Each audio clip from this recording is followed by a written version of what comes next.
Nigizim Africa la kufika khona Inyanga YOMPEDI TV ngithi sanibonani dumelang absheni sanibonani bakwethu Thobela Ndrawo umkhuloti from 131 Marshall Street Johannesburg CBD ilang tholakala khona ilangenza khona imisebenzi emikhulu yokuvula inhlanhla zabantu nokuphakamisa impilo yomuntu mina ke ngiyisangoma esathwasa umngoma mina ngiyisangoma esigidayo mina ngiyisangoma esithwasisayo futhi isangoma esidlisayo intwaso angivuka kanje mina ngayihamba ngayomba imithi entabeni kwathiwa mina ngiyazi umuthi omhlophe nomuthi obuvu imithi engiyaziyo iyasabeka imithi engiyaziyo miningi it was 10 yes i10 zika December bengibize abantu ngathi ake uze enkonzweni kaMkhuluti uze eyimvuselelo African traditional church. This church is not a spiritual church but is an African traditional church. La kwana ngilapha noma ngilungisa abantu ngendlela yesintu ngendlela yendabuko. Ngakubiza mntwanami wabona ukuthi awuthi ukhuluma nonsense wahlala kwakho. Abantu namhlanje bayabonga abantu namhlanje bayavuma bathi umsebenzi wakho omkhulu uyanqomeka futhi subonile. Uma ngimemezela inkonzo la take note ngisonguzela ngento eserious inkonzo eyukuthi ayinamsebenzi yebo gogo inkonzo eyukuthi yebo gogo eyukuthi ayinamsebenzi for impilo yakho angeze ngikhankazi kuma social media. Mind you, I want you to know something. For ama video kaMkhulu othi ukuthi adlale yonke indawo I pay for that. For ama video kaMkhulu othi ukuthi avele yonke indawo I pay for that. Even the channel of which adlala kuyona imali kuyasetshenzwa but mina I get ukuthi abanye abantu whenever uma ngikhankasa bavele nje bangifollow ba like abanye ba comment mkhulu siyabonga mkhulu ini but awufuni ukufika ngoba kunomoya okubambile kunomoya ongafuni ukuthi uze phambi kwawuthi. Uma ufike phambi kwawuthi usuka ufike phambi kwingilosi zakini uma ufike phambi kwawuthi usuka ufike phambi kwamathonga kini isolution la kuMkhulu uthi khona kubatla umkhulu ngwaneso mina ngiyinyanga esiza abantu mina ngumprofeti mina ngukhanya ebantwini abamnyama abantwini abansundu abafana nami le nkonzo le ngivule ukuthi bonke abantu abansundu abezela ekhaya bazosetshenzwa umuntu wayefika kimi afika athi mkhulu othi qela mina ungenzela ukuthi bengibhula abantu benginikeza abantu imithi eminingi yokuvula impilo yomuntu imithi emikhulu yokuvula impilo yomuntu bengiphethe isigodlo sasekhaya lana e131 Marshall Street Johannesburg CBD wena umuntu ukuthi angikwazanga ukuthi ngikusebenze mntaka baba bekwenze njani ngawe inkonzo that day yangena from ekseni ngo10 yaphuma ebusuku to 10 ebusuku ngilongisebenza abantu umuntu oqala engqine ngaye ngqine ukusebenza umuntu la around 9:30 uma ngqine ukusebenza abantu ebusuku ngeyi10 zika December ubukuphi ubuhlalele nekhaya buka amajune enkinga nangu January is fast approaching kuzabe kuwena emzini omashonisa uboleka imali ngalana but I gave you an opportunity ngemali engange 550 rand ukuthi uzohlala phambi kwamprofeti uzohlala phambi kwenyanga uzohlala phambi kumelaphi ndabuko uzisho izinkinga zakho zonke ngulungisela into zakho wabona ukuthi hayi lo into ayikhulumayo ayinamsebenzi wabona ukuthi mina ngiyinyanga lezi zamakhehla oyijwayele ngakini angizona inyanga mina lezo wabona ukuthi mina ngiyinyanga lezi ethi umuye kuzona sifike ziqela ididi ziwudla ididi angizona mina ngiyinyanga esebenza abantu angisebenzi ngedidi lomuntu mina la ngisebenza ngokwelapha abantu ngokweqiniso. That's what I'm doing. And mina ngiyakutshela nanomuze kumina ngiyakutshela ukuthi lento le njengoba uyithatha lento le iyosebenza kanje lena iyosebenza kanje lena iyosebenza kanje ingale ndlela emnisenza ngakhona uma into izinto zakho uzokuhlula ngiyakutshela ngithi kuwena we gogo wemkhulu njengoba lento la ekhaya uyithatha inemthetho mngaka uzokwazi ukuyimela yini lemithetho uzokwazi ukulunga yini kule mithetho wesalukazi le mithetho lengunike uzokwazi ukulunga yini kule mithetho ngiyakubuza Ngiyakubuza mina. Uma uthi nongizokwazi bese ngiyakunika into yakho. Ingalendlela mina ngisiza ngakhona. I-topic yami namhlanje ithi mntaka baba, imali esheshayo ukuthwala. Imali esheshayo ukuthwala. Kusho uMakhosi uthi. Ngayibiza ngani namhlanje? Ngathi ngithi kusho uMakhosi uthi. Njengoba ngibona namhlanje ngifaka inyeza. Inyeza ngalifaka mina ngisephehlweni. Linyeza kini nakusale badi umuntu ithwasa bani. Awu ngakhumbula mandulo. Ngisashaya ingoma. Ngisashaya ingoma kusagidwa. Ngithi we mama ngihlusha umoya. We moya ngihlusha umoya. We moya ngihlusha umoya. Ye moya ngihlusha umoya. Moya ngihlusha umoya. Ye moya ngihlusha umoya. Ngigida, ngikhalela inkani yamathonga.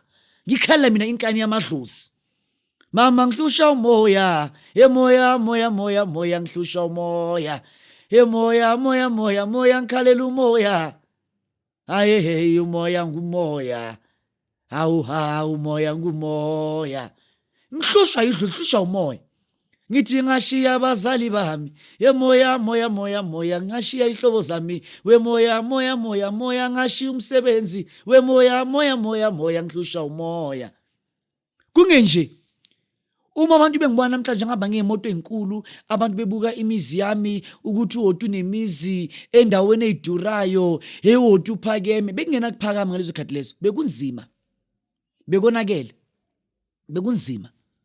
Bekunzima. Manje namhlanje ukhuluma nawe mntaka baba. Imali esheshayo ukuthwala. Stop fooling yourself. Inkinga yenu uma umuntu ekhuluma anifuni ukulalela. Nibuka nje umuntu ngamehlo anivula indlebe zenu. Uma umuntu ekhuluma nibona ukuthi umuntu anilahlekisa. Lento le yemali esheshayo phumani kuyona. Lento le efaka imali endlini phumani kuyona. Angisakhulumi nje ngemali esheshayo kuphela. Sekukhuluma ngezinto ezifaka imali endlini. Phumani kulezi zinto lezi.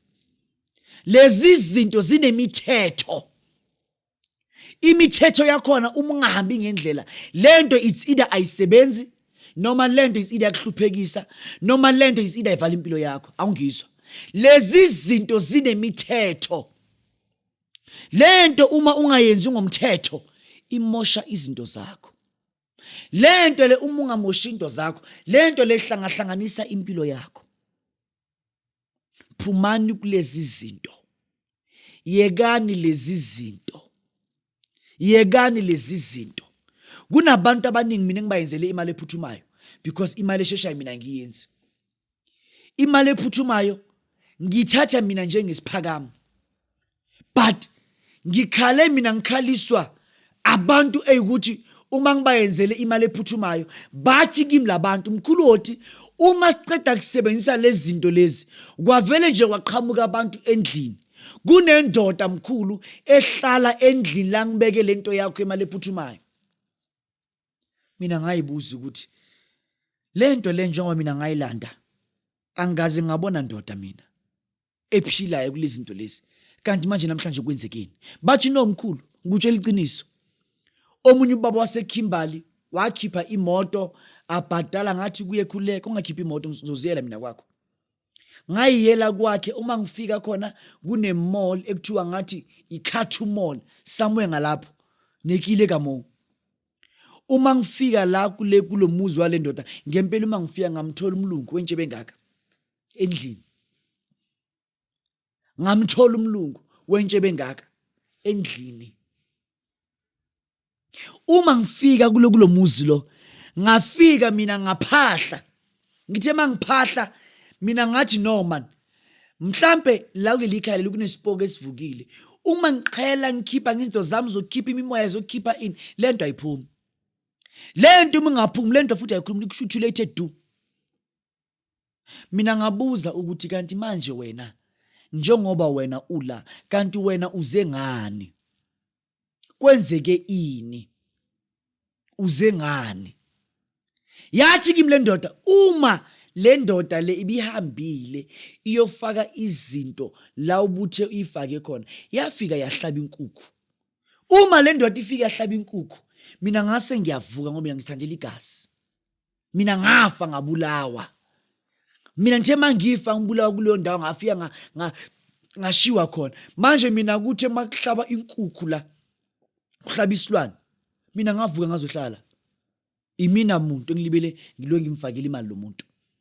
Manje namhlanje yangiqaka ukuthi lo muntu lo ungiqosha kanjani. And nawe uyinyanga uze la awuzukungikhipha la ngoba umuntu ofika ngilanda nangu. Manje mina ngase ngibuza ukuthi kanti wena njengoba mina ngithi kuwena ungafiki uhlabe kanjani wena? Wathi mina bengihlaba umkhulu ngoba ngizwe ukuthiwa enye inyanga engifollowayo kuma social media yathi into umifuna ibe strong uyayihlabela. Mntaka baba ngavele nje ngazambela. Azange sakhuluma lutho. Ngathi kuyena ke njengoba sekunje mntana ekhehla fonela inyanga le uyibone kuma social media le ethe umuhlabela into ziba right because of mina nje uma isimo sinje angikwazi ukwenza lutho. Akusiki ukuthi uma nguhoti nginamandla ukudlula abantu abafileyo. Nginamandla ukudlula amadlozi akini. Nginamandla ukudlula umdali. Anginawo la mandla ngako mina. I am just a normal human being like you.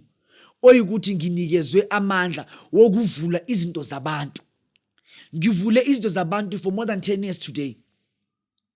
And angeke today ngijike mina ngiqale ngithi ngiba iscammer. After 10 years of practice, I believe kulo nyaka lo ngizabe ngenza 12 or 13 years ngisebenza kulo mkhakha lokwelapha abantu. So lokulento ngayiqala ngisuke emanzini ngingakabi ngisho isango besigidayo. Mangiqeda ukunikeza nje induku yophamisa abantu emanzini ngaye ukuthi ngiyaqala into lokusebenza abantu. Ngasebenza ukwelapha abantu ngigidisa amathwasa kagogo ngizalayo uzala umama wami. Ngakwazi mina ukuqhela ngeshoba. I'm sure I was even 9 years to 10 years of age. Manje I can never start today ukuthi ngibe iscam. Futhi I will never. Umuntu osuke ethi umkhulu othi uyiscam kusuye kuyikuthi wena kulo mthetho engunikeze wona ubhayize kuphi noma ubhede kuphi. I repeat, kule mthetho engunikeze yona ubhayize kuphi noma uhlulwe yini le ngithe ngathi awuyenzi wangayenza kahle. And I give you every right to call me a scam anyhow. Uma ungangiphendula ukuthi emthethweni engithi awuyenzi uhluleke kuphi. Manje I repeat again. Imali ephuthumayo mina Inyanga YOMPEDI mkhuluthi angisayenzi. Why ngayenzi? Abantu bayenza iphithiphithi. Utshela umuntu ukuthi lento le ithathe uyeyimbela esidulwini. Yena uyayithatha lento uyeyimbela ethuneni lo muntu owabulawa. Lo muntu lo useyabuya ekhaya. Uma lo muntu ebuya ekhaya kufa abantu. Uma kufa abantu ithonga liza kimi. Lithonga kumina kufa abantu kodwa wena umuntu okhulekela abantu. Sikunikeze umsebenzi wokuthi ukhulekele abantu uvule izinto zabantu. Namhlanje abantu bakho bathatha izinto kuwena. Lezo wena obuya nazo emazweni lathi nasingazi khona. Laba bantu bona sebayabulala namanje endlini. Umuntu wakho wenza iphithiphithi. Ngempela umuntu afike kimi athi mkhulu ngithathe into mina ngahamba ngafaka ummese ngayise ethuneni ngoba mina ngizosibana ukuthi lento lezo ba more powerful manyenza kanje. Jikijiki mangifika ekhaya ingane yami yavele nje yahlaba babuwayo belwa endlini. Mehlaba ubaba ingane yami encane futhi enye ya don't space bamsika yise yadubula ubhutwayo. Ilezi phithiphithi ezenzakalayo ngeimali eziphuthumayo. Ofishi namhlanje I'm coming clean to abantu. Wena muntu uthathe imali ephuthumayo kumkhuluti. Wena muntu uthathe imithi imali ephuthumayo and stuff. Mntaka baba angisakwenzi ngoba iphakamo zeimali ephuthumayo abantu sebazishintshile baziyenze imali esheshayo. Abantu sebazishintshile bazenze ukuthwala. Why this thing is just a normal small help of which can enlighten someone's life or one's life. But namhlanje abantu bakithi ngoba umuntu omnyama wahlala kumuntu omnyama into enoma inhle kuyena uyayishintsha inze uvobe kuyona. Into isimbakale imosha impilo zabantu.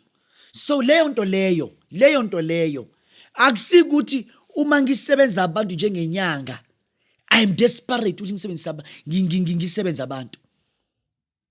Ngisuke esikolweni. Lento le umsebenzi mina wethongo.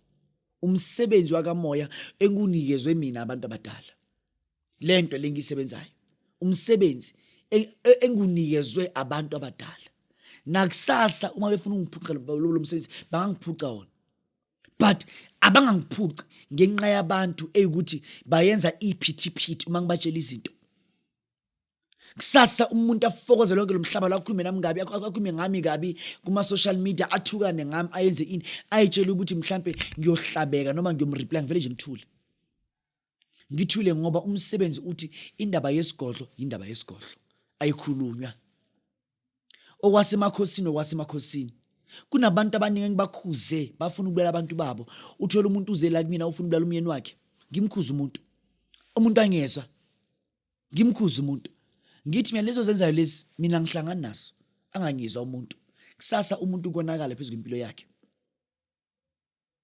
Imali esheshayo ukuthwala. Njengoba imali esheshayo ukuthwala ngisho kanje ngoba uma umuntu ayolanda imali esheshayo kunezilwane ezihlatshwayo kuze umuntu athole imali esheshayo. Le mali esheshayo uma ubuya kusasa ekhaya isimosha impilo yabantu bakini, isonakalisa nemisebenzi emihle esuka kuyona. Into oyilandile uma usuka ekuthwaleni ngifuna ukuzwe kahle, uma usuka ukuyothwala ngemali esheshayo once ubuya ekhaya kibatho kuyo nje ngibuyanga once ubuya kini le yanto leya obuya nayo maye ukuthi ubuna amabhizinisi uma lento le idlozi la kilingazwani nayo idlozi alithi ulanda imali esheshayo alikusebenzile imali esheshayo idlozi selimosha yonke into selihlanganisa yonke into. Ngikhuluma ngedlozi. Idlozi alifuni imali esheshayo. Amadlozi afuna ukuthi uze kumkhuluti uzothatha into yenhlanhla, uzothatha into yokuphakama, uzothatha into yokuphumelelisa impilo yakho. Lezi ezinye lezi awuyishaye kungathi awuboni, ngoba uma lezi zinto lezinye lezi uyinakile uyothola impilo yakho sengqopheni. Umkhuluti from 131 Marshall Street, Johannesburg CBD ila ngitholakala khona. Ngifuna ungizwe la ekhaya uma umuntu efuna umuthi wenhlanhla uyawuthola. Ufuna ukuhlambulula inhlanhla uyakuthola. Ukuvula inhlanhla umuntu is 5,000, 8,000. Uma uhlambulula inhlanhla is 8.5. Uma uphakamisa inhlanhla is 10,000, 15,000. Uma ngunikeza isigubhu sokuvula inhlanhla yakho is 15,000.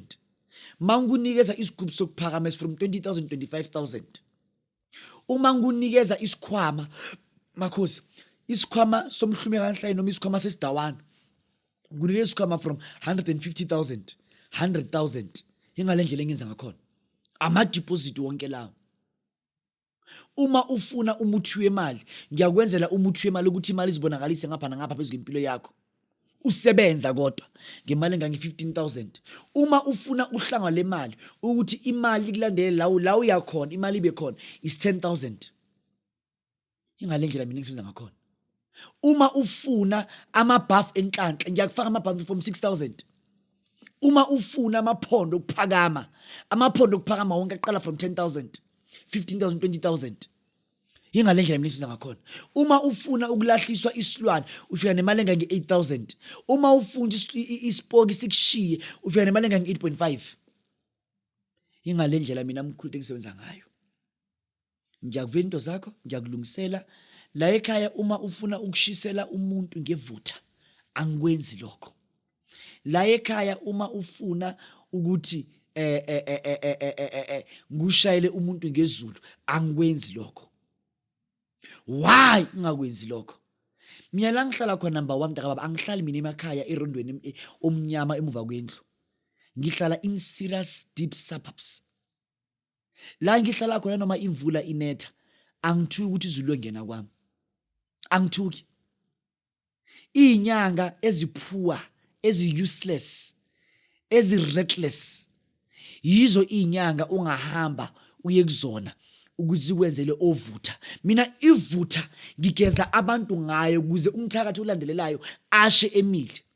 Mina ivutha ngicaba umuntu ngayo ukuthi uma umthakathi elandelela kushe kube nzima ashe umuntu kungena milo obonakala yena ubona uyena nje umlilo.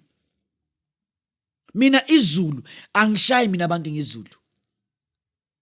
I don't do that what you call naive or reckless traditionalism. I don't even know how to put this nonsense. I don't do that nonsense mina. Angishayi mina abantu ngamaZulu. I don't do that. Mina umuntu okuhlukumezayo, umuntu okuhluphayo, ngiyakwazi ukumphanisha in a way right. Umuntu okuhluphekisa ngiyamhluphekisa back. Lezo ukuthi ngilongisha abantu ngamaZulu ngiyenza ini anginasikhathi. Uma ngiqeda kushaya umuntu ngezulu kumele ngigijimele emfuleni. Isikhathi sakhona izulu umulishaya uyasha umzimba wonke wakho uyasha.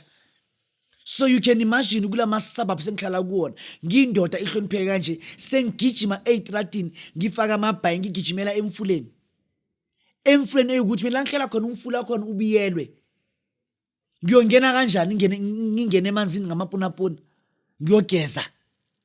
Isikhathi khona ngiyagijima ngamasende ngigijimela emfuleni. Hayi awumi kancane. Ivutha mangiyishaya kumele ngiyishaye ukuthi nayo iyashisa ivutha. Kumele ngishaye ivutha ngo-12 o'clock ebusuku. Mangishaya ivutha ngo-12 o'clock ebusuku kumele ngigijimele emfuleni. Not unless mangaba nenhlanhla imvula inethe uma ngisayishaya. Awuyishaya ivutha imvula inethe. Uyishaya mhlambe imvula inethe uma usuyishayile mhlambe ngivele ngaphandle vele nje ngibandi. So ngiyokwenza kanjani? Ngiyogijima kanjani? Uma ngisathi ngiyaphuma ngegate kuvele abantu be-ADT because of mina kwami la ngihlala khona kugada i-ADT. Manje i-ADT ngisagijima ngamapunapuna sengiyabanjwa ngivela kuma-newspaper. Manje lezi zinto lezi snacks la ekhaya mina ngizenzi. La ekhaya zela inhlanhla ngikuphakamise ngivule umnotho wakho. Mina ngivula umnotho womuntu through imisebenzi yakho oyenzayo. Inyanga yompedi umkhuloti from 131 Master Street, Johannesburg, CBD. Call me today ngizokwenzela umsebenzi. Ngihlola abantu ngemali enga 1.5 every Tuesdays and every Thursdays. Ngikhandela abantu igubhu zokuphakama, igubhu zemali, not ukuthwala. Siyabonga makhosi.